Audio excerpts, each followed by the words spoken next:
Kazım moved through the labyrinthine alleys, a maze of crumbling concrete and flickering gaslight, each step a whisper in the silence.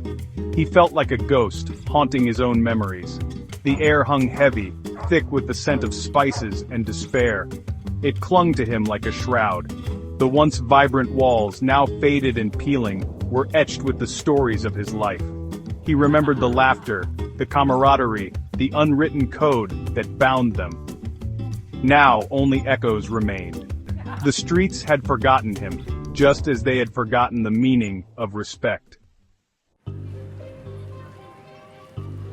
Respect. It wasn't demanded, it was earned.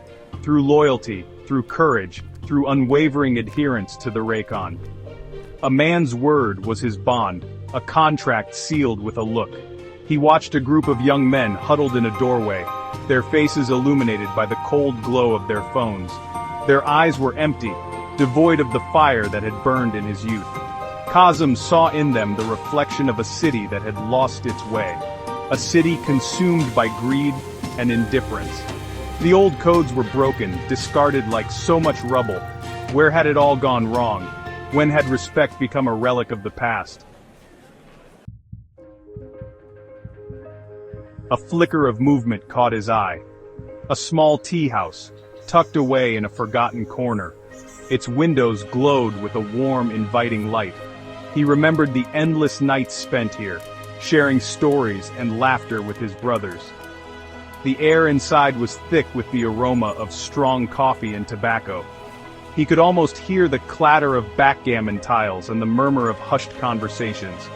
The faces had changed, but the feeling remained. A sense of belonging, of shared history. For a moment, he was transported back to a time when the world seemed full of promise.